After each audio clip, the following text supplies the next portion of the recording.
ឈប់បាញ់ដែលកម្ពុជានិងថៃសម្រេចបាននៅថ្ងៃទី27ខែធ្នូឆ្នាំ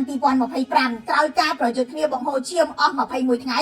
បានទាញចំណាប់អារម្មណ៍ពីអន្តរជាតិដោយតួអង្គសកលនិងតំបន់ស្វាគមន៍ការឈប់ប្រយុទ្ធគ្នាតែសង្កត់ធ្ងន់ថាកិច្ចព្រមព្រៀងនេះនៅផុយស្រួយហើយត្រូវតែគោរពយ៉ាងពេញលេញដើម្បីធានាថាភាគីទាំងពីរនឹងមិនតម្រង់អាវុធដាក់គ្នាឡើងវិញក្រសួងការបរទេសអាមេរិកនៅថ្ងៃទី27ខែធ្នូនិយាយថាកម្ពុជានិងថៃត្រូវគោរពការបដិញ្ញាចិត្តរបស់ពួកគេជាបន្ទាន់និងត្រូវអនុវត្តលក្ខខណ្ឌដែលមាននៅក្នុងកិច្ចព្រមព្រៀងសន្តិភាពទីក្រុងកូឡាឡាំពួរអង្គការសហប្រជាជាតិបានហៅបទឈប់បាញ់នេះថាជាជំហានវិជ្ជមានឆ្ពោះទៅរកការសម្រាលទុក្ខវេទនារបស់ជនស៊ីវិលអង្គការនេះក៏បានអរគុណជាពិសេសដល់អាមេរិកម៉ាឡេស៊ីនិងចិននិងត្រៀមជួយស្ដារស្ថិរភាពមេដឹកនាំក្នុងតំបន់បានបន្តសុទ្ធិដ្ឋិនិយមរបស់ពួកគេដោយប្រុងប្រយ័ត្ននាយករដ្ឋមន្ត្រីម៉ាឡេស៊ីលោកអាន់វ៉ាអ៊ីប្រាហ៊ីមនិយាយថាការអត់ធ្មត់មានសារៈសំខាន់ជាពិសេសដើម្បីការពារជនស៊ីវិលហើយលោកសង្ឃឹមថាការបដិញ្ញាចិត្តនឹងត្រូវបានអនុវត្តដោយស្មោះដើម្បីធានាសន្តិភាពយូរអង្វែងប្រទេសចិនតាមរយៈឯកអគ្គរដ្ឋទូតប្រចាំភ្នំពេញគឺលោកវ៉ាងវិនវិនសង្ឃឹមថាកិច្ចព្រមព្រៀងនេះ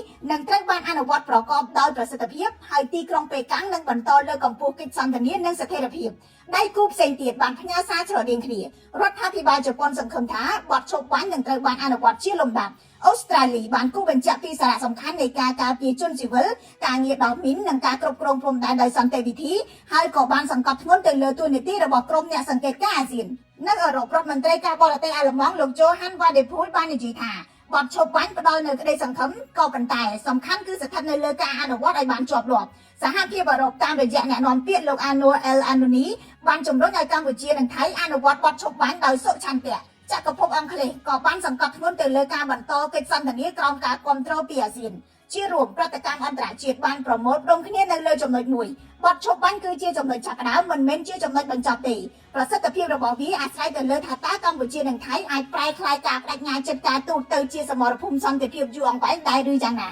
ខ្ញុំរស់សុធាពី News Today NTTV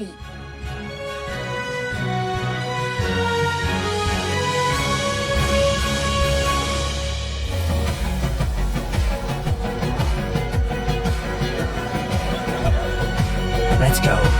The new fourth territory.